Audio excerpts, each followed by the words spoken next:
Shalom saudara-saudara, bersyukur kepada Tuhan kita dapat bertemu. Semoga saudara semua dalam keadaan baik, sehat, dan disertai Tuhan selalu. Saudara-saudara, hari ini kita akan membicarakan tentang disiplin rohani. Ya, tema bulan ini di gereja kita adalah disiplin rohani. Saudara, saya ingin menunjukkan ini ada madu bagus dari New Zealand, pemberian seorang teman. Setiap hari disuruh minum 1 sendok supaya sehat. Nah, tapi setiap kali selesai kita harus tutup rapat. Pernah karena saya terburu-buru, saya tutupnya tidak rapat. Saya pikir udahlah biarin, enggak apa-apa.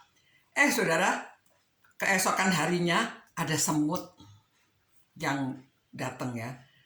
Nah, saudara-saudara, karena saya tidak disiplin, harusnya tetap ditutup rapat, tapi saya tidak, jadi ada serangan. Rupanya begitu juga kehidupan rohani ya. Kalau kita tidak disiplin secara rohani, ada ruang yang terbuka, saudara, jadi ada cobaan, ada serangan-serangan ya. Secara rohani itu kita ada serangan, mungkin melemahkan kita atau menjatuhkan kita. Jadi kalau kita hidup secara rohani, kita ingin mengikuti jalan Tuhan Yesus, ya kita harus disiplin, ya. Karena disiplin rohani itu menurut seorang ahli yang menulis di dalam kamusnya, ini ya, yang di sini, dia mengatakan bahwa disiplin rohani itu praktek-praktek yang dijalankan seseorang agar action dan sikapnya itu terbuka pada Allah. Ya. Ini juga memberi ruang kepada Allah di dalam hidup kita. Lalu cara disiplin rohani adalah cara untuk menyatakan komitmen kita kepada Yesus dengan mencari dalam kehidupan keseharian kita untuk menjadikan jalan Tuhan Yesus menjadi jalan kita. Ya. Jadi itu disiplin rohani. Nah, saudara, ada buku juga yang ditulis oleh Whitney, 10 pilar kehidupan Kristen. Sebetulnya dia membahas tentang disiplin rohani. Nah, saudara, kalau ditanya 10 apa, saudara? Saudara berdoa, membaca firman Tuhan, merenungkan, ya, mempelajari, merenungkan, menghafal, melaksanakan, dan pelaksanaannya itu kita ibadah, kita mengabarkan Injil kepada orang lain, dan kita juga menjadwalkan waktu. Nah, itu yang penting, saudara. Menjadwalkan waktu, menggunakan waktu dengan baik. Menjadwalkan bagaimana supaya kita bisa disiplin. Ya, sama seperti sekolah, saudara. Kalau tidak ada jadwal waktunya, bagaimana sekolahnya? Tidak bisa berhasil. Itu sebabnya perlu ada jadwal. Jadi saudara-saudara, sudah beberapa kali beberapa hamba Tuhan yang sudah menyampaikan tentang disiplin rohani. Nah, saya ingin menekankan supaya kita menjadwalkan kalau kita mau berhasil. Seperti kata Alkitab, Yosua 1, pesan Tuhan kepada Yosua, yaitu supaya kuatkan dan sungguh-sungguh teguhkanlah hatimu, berhati-hatilah untuk bertindak sesuai dengan seluruh hukum yang diperintahkan kepada hambaku Musa. Jangan berbelok ke kanan atau ke kiri supaya engkau berhasil. Kemanapun engkau pergi, lalu janganlah engkau lupa memperkatakan kitab Taurat ini dengan mulutmu, memperkatakan, ya. Melainkan renungkan itu siang dan malam, supaya engkau bertindak hati-hati sesuai dengan segala yang tertulis di dalamnya. Sebab dengan demikian perjalananmu akan berhasil dan engkau akan beruntung. Nah, saudara, kalau mau berhasil dan kita beruntung di dalam kehidupan rohani kita, jadi kita mesti tetap mengikuti aturan-aturan Tuhan dan merenungkan, membicarakan dan merenungkannya siang dan malam. Nah, itu merupakan disiplin rohani supaya berhasil, supaya beruntung dalam kehidupan kita. Nah, saudara-saudara, saya menulis buku ini Karakter Hamba Tuhan judulnya ya. Karakter hamba Tuhan itu yang menentukan salah satunya untuk membentuk karakter itu harus disiplin rohani, secara rohani. Kalau hal yang dari luar yang datang ke kita, itu kita mungkin bisa terima ya, nasihat orang, kita kasih khotbah dan lainnya itu, saudara mendengarkan, oh iya, tapi kadang-kadang dilakukan, kadang-kadang tidak, karena dari luar. Jadi itu sebabnya perlu dari dalam. Perubahan itu harus dari dalam. Itu sebabnya tadi dikatakan bahwa disiplin rohani itu satu komitmen. Cara untuk saudara menjalankan yaitu komitmen dari dalam. Ya. Jadi saya harap saudara bukan hanya mendengar saja, tapi saudara sudah mendengar, saudara tahu, saudara harus berdoa bersama Roh Kudus untuk masuk ke dalam hati dan melakukannya. Disiplin rohani. Nah, bagaimana saudara bisa disiplin? Memang yang pertama saudara mesti disiplin tentang doa ya. Mungkin saudara semua bilang setiap hari kita berdoa, tapi doanya kan mungkin doa sekedarnya gitu ya. Terima kasih makanan, terima kasih kehidupan. Tidak serius untuk mengadakan waktu hubungan yang dekat dengan Tuhan. Jadi saudara, kita itu sebabnya waktu membaca firman Tuhan, saudara bukan sekedar membaca saja, tetapi saudara membaca dan mempelajarinya dan merenungkan. Ya, merenungkannya itu maksudnya bukan terus termenung-renung ya, tetapi setiap kali kita ingat apa yang pesan-pesan Tuhan yang disampaikan kepada kita. Jadi pada waktu ada masalah di dalam hidup ini, pada waktu kita menghadapi sesuatu yang sulit diputuskan, kita ingat apa kata firman Tuhan. Nah, itu merenungkan. Jadi, untuk keputusan setiap hari yang kecil, yang besar, untuk anak-anak sekolah, untuk orang yang sudah bekerja, untuk orang yang sudah berkeluarga, untuk orang pemimpin, untuk semua orang. Ya, kalau kita mau berhasil dan beruntung, ya kita harus merenungkan dan menjalankan firman Tuhan ini. Jadi saudara, 10 hal yang diberitahukannya supaya kita jalankan. Sekarang kita mesti belajar bagaimana mempraktekannya. Jadi kita mesti membuat jadwal, ya, membuat jadwal di dalam kehidupan kita sehari-hari. Mungkin saudara pikir, aduh rese amat. Ya kalau kita mau disiplin, ya kita mesti jadwal. Seperti kalau saudara sekolah tidak ada jadwalnya, gimana? Ya, tidak bisa berhasil, tidak bisa mencapai tujuan.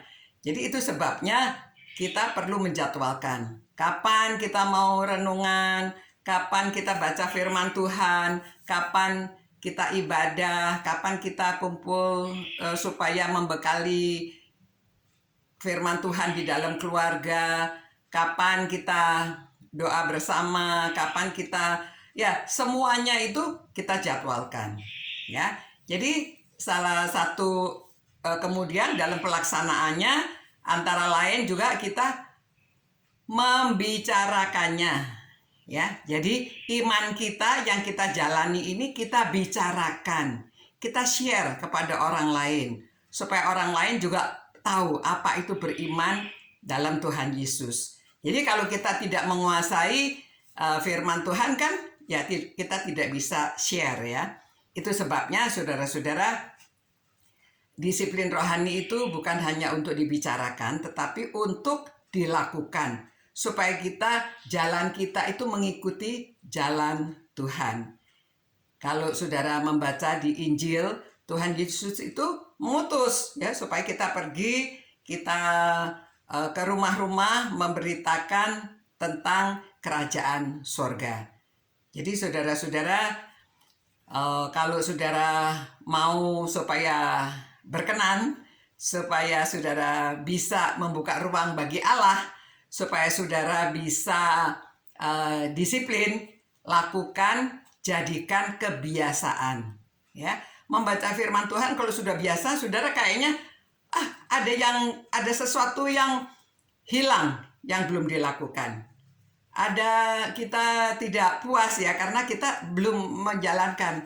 Dan kalau kita sudah mempelajari, kita sudah merenungkan, kita sudah ya belajar menghafalkan ayat supaya pada waktu kita di luar, kita tidak membaca Alkitab, kita dapat mengingat ayat-ayat yang harusnya kita sampaikan kepada orang lain. Siapa tahu pada waktu kita menghibur orang, pada waktu orang membutuhkan nasihat, kalau kita menghafalkan ayat-ayat firman Tuhan, kita dapat mengeluarkannya, dapat membicarakannya. Nah, saudara-saudara, disiplin itu suatu habit, suatu kebiasaan. Ya. Jadi kalau saudara sudah biasa disiplin dalam kehidupan ini, saudara juga bisa disiplin secara rohani. Saya harap apa yang sudah disampaikan, apa yang sudah dibicarakan, apa yang sudah diajarkan, saudara sudah masuk di kepala, sudah tahu, tetapi sekarang sudah tinggal mempraktekkan. Mengapa saya berdiri di depan buku-buku, antara lain juga kadang-kadang zaman sekarang orang sukanya membuka WA, maunya lihat YouTube aja ya. Tapi saudara, buku-buku itu ada ditulis orang karena pengalaman mereka. Jadi Whitney juga mengatakan supaya kita membaca buku mengenai pengalaman orang hidup di dalam Tuhan. Supaya kita bisa meneladani bagaimana orang beriman, bagaimana orang tabah di dalam menghadapi keadaan, bagaimana dia bisa sabar, bagaimana dia bisa kuat, bagaimana dia bisa berbuah. Nah, saudara, firman Tuhan yang diberikan oleh pendeta hari ini kita ambil dari Lukas pasal 13 yang mengenai pohon ara ya. Ayat 6 sampai 9. Lalu Yesus mengatakan perumpamaan ini. Seorang mempunyai pohon ara yang tumbuh di kebun anggurnya, dan ia datang untuk mencari buah pada pohon itu, tetapi tidak menemukannya. Lalu ia berkata kepada pengurus kebun anggur itu, "Sudah 3 tahun aku datang mencari buah pada pohon ara ini, dan aku tidak menemukannya. Tebanglah pohon itu. Untuk apa ia hidup di tanah dengan percuma?" Jawab orang itu, "Tuan, biarkanlah dia tumbuh tahun ini. Tahun ini lagi. Aku akan mencangkul tanah sekelilingnya dan memberi pupuk kepadanya. Mungkin tahun depan ia berbuah. Jika tidak, tebanglah dia." Ya, saudara. Jadi kita disiplin rohani itu menyebabkan kita bisa bertumbuh. Ya, mengapa ada acara di gereja ini untuk disiplin rohani? Pendeta merencanakan supaya kita lagi dipupuk nih, kita lagi dicangkul sekitarnya supaya kita menjadi bertumbuh dan berbuah. Kalau tidak disiplin, kita tidak bisa berbuah ya. Buahnya kita akan lihat apakah saudara komitmen, saudara mau disiplin rohani. Kalau tidak, kata Tuhan Yesus, mau ditebang ya. Jangan sampai kita ditebang. Mungkin sebagian saudara sudah melaksanakan, sebagian belum. Jadi, marilah kita bersama-sama komitmen untuk disiplin secara rohani. Membuat jadwal kapan kita harus melakukan apa yang harusnya kita lakukan supaya berkenan kepada Tuhan, menyenangkan hati Tuhan, hubungan kita dengan Tuhan lebih dekat, dan hati kita terbuka, ada ruang untuk Tuhan bekerja di dalam hidup kita. Dan kita meneladani Tuhan Yesus berjalan seperti yang dilakukan oleh Tuhan Yesus, menjadi anak-anak Tuhan yang berkenan. Dan orang akan melihat buahnya. dari kita. Mari kita tutup dalam doa. Terima kasih Tuhan, karena Engkau mengingatkan supaya kami berbuah, dan saat ini kami sedang dicangkul, diberi pupuk, supaya kami hidup berkenan kepada Tuhan. Kami dapat disiplin secara rohani, karena Roh Kudus menyertai kami, Roh Kudus yang ada di dalam diri kami. Terima kasih Tuhan, demi nama Yesus Kristus kami berdoa dan mohon doa ini. Amin. Sekian renungan malam hari ini. Tuhan memberkati saudara-saudara, dan kita adakan doa bersama. Selamat malam.